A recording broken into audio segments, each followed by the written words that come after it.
Yeah, everyone, how we doing? Welcome back to another match day preview. Tonight it's Man United versus Wolves. Now, hopefully, fingers crossed, we can go above Liverpool today with a victory. Now, this will only be our second victory, two in a row. God, how far have we fallen to make it two in a row against the mighty Wolves? Anyway, this should be our home banker. They are dreadful. Wolves have been dreadful. They've only got 3 points, or in fact, I think they've got 2 points all year. In saying that, we we were lucky the other night on Boxing Day. Not complaining. I've said before, it's not about performances for me because no one knows what we get with this manager. As in what backs that up is his subs from the other night. So in terms of performances, no one knows what we're going to get. Thought against Newcastle first half we were actually quite decent. We held our own, and I thought it was probably just about right. We were shading it at that point. However, the second half was a different ball game. Now Wolves are coming in to game tonight with an absolutely shocking. They're in shocking form. They're obviously going to get relegated and probably the lowest league points ever and the least wins, and they're breaking all the records. They're the new Man United actually. See how we're breaking all these records that United have set for years and decades, and under Ruben Amorim they're all going. Wolves are doing the same with the Premiership. Now, to be fair, I'm not really bothered who we play tonight. This should be a home banker. Now the sad thing is, because it's just me thinking that, is that the complacency setting in with the fans, the team. Who knows? Now, I never had us winning on Boxing Day. I just thought that was a game too far, but we won, and I'll take that. Like I said, I don't care how we play, how scruffy it is, as long as we get the win and we keep in the hunt. And the sad thing is, we're a couple of days from the transfer window opening, and the stories that are coming out, the players we're getting linked to, I'm not convinced. I do think we need a couple of midfielders. At least one, but not at the expense of Kobe. I think with another midfielder, genuine midfielder. Like, I'm not as big as fan, but just if we get Conor Gallagher or Ruben Neves, I'll take either one right now because it instantly it improves us. And I think someone like that next to Kobe rather than Ugarte, I think you'll see a massive upturn in his game as well. Now this is going to sound crazy. I'd love to see Kobe fit and ready back for the next 2-3 games, and just because he's needed this moment, he's absolutely needed where he's needed 5-6 games where he can play where he can start and get the rhythm into his legs and play, and then hopefully that'll be the end of the Bruno show. I'm not listen. I've got nothing against Bruno, but I just don't think Bruno should be playing in midfield because he's not suited there. Now, Mason Mount went off at half time the other night. Is he injured? Because if he is, that could mean Bruno goes back up to where everyone says is a better place. I'm not convinced in either position, but let's go with the masses he's a better number 10. Saying that, I've always been screaming out that Ahmad's wasted at right wing back. Have you seen? And I know it's the AFCON, it's quite a bit different to the Premiership, but the football he's playing out there, he's really, but he's playing in a 4-3-3 and he's the right winger. And it's chalk and cheese different to being a winger and right fullback, right wing back. Anyway, back to tonight's game. What do I expect? I expect a clean sheet. I know, but if you can keep Newcastle out, I don't think that's probably down to bad defending. Oh, the other thing I have to admit is Leacher. What a game to be thrown in. And what a great captain's performance. I mean, he led the back really well with Aiden Heaven. Now, what I'm dreading is because all the praise we've been giving Aiden Heaven, he goes and drops a clanger today. But then again, that'll just be so like Man United. If you look at Dorgu's been having stinkers. He's got one good game in his belt and everyone thinks he's a world beater. Then you look at Dallow's just dreadful. He's absolutely dreadful. And he should never be in a Man United player, never mind anything else, and yet he'll do one good thing and 10 bad, but everyone just remembers the one good thing. But I'm not, like I say, it's a pre-match. I'm hoping we just get out there, pick up a win, 3 points in on the road. We're we're on the road for Sunday. I think we're at Leeds away, and we need to be going into them with full head of steam. And I want to be winning. So we've got a chance to go making it 3 in a row on Sunday, and just winning 2-3 games back to back. Hopefully that brings in confidence in playing better football.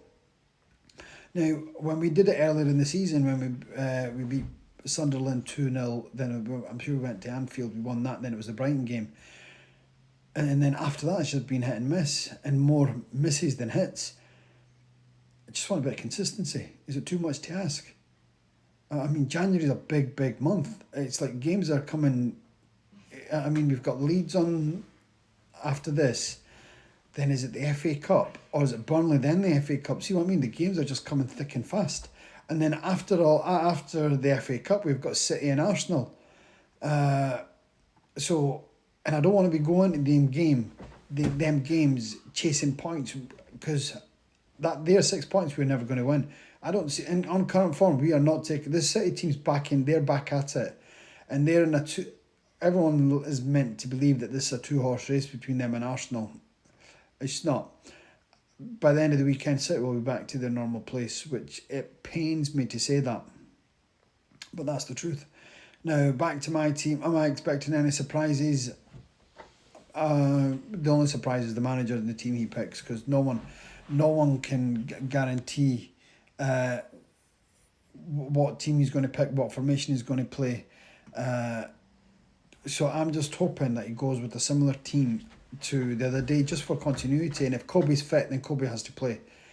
That's a home banker. It's an absolute must, and he needs minutes. And if he's not going to play him from the start, then he has to be brought on at half-time, irrespective of the scoreline. Just because he needs the minutes in his legs. And he's only going to get that by playing regularly. And what's not helped, because he's been coming on in injury time and getting 2 minutes and expected to rip up trees. And what has he done? He's just picked up another injury. So we need to help the player before the player can help us. But I think our game kicks off at 8:15 tonight, which is a crazy. It's just like, why so late? I mean, people have got work in the morning, but why so late? Just don't get it. Now, given we're Man United and people come from all over the place to come and watch us, 8:15.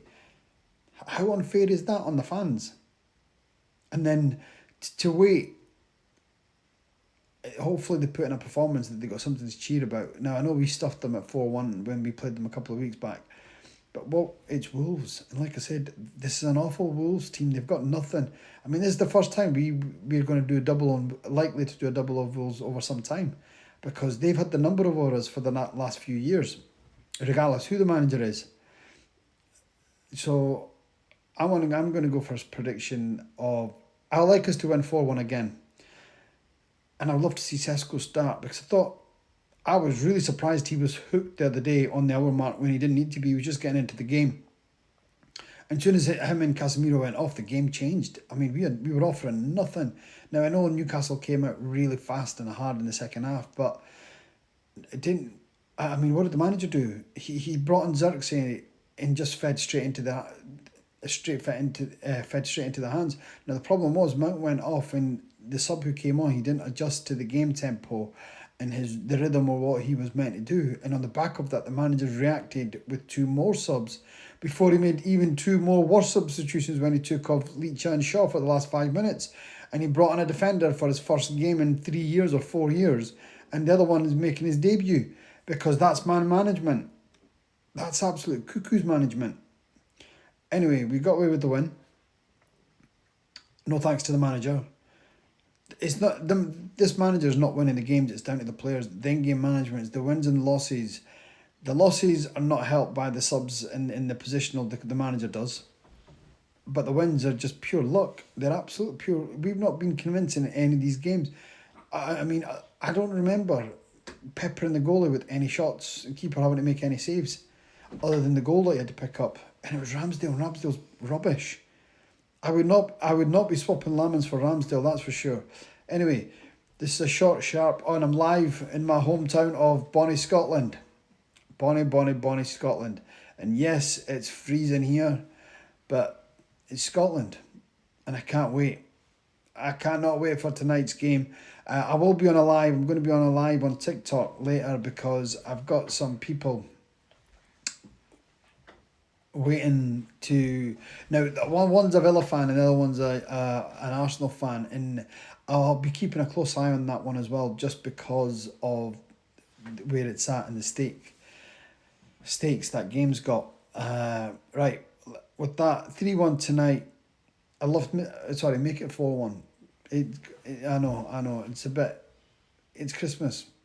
Well, we're in the Christmas festive season, so hopefully Wolves come and serve us up a treat and we smash them 4-1. I'll take that all day long. And the bigger picture is getting above Liverpool. That's the best Christmas New Year start for me. Now, with that in mind, I hope everyone's enjoying their festivities. Hopefully, they're like me, got a long break and ready for tonight's game and on to the next one. So I'll see you tonight. Take care for now. God bless.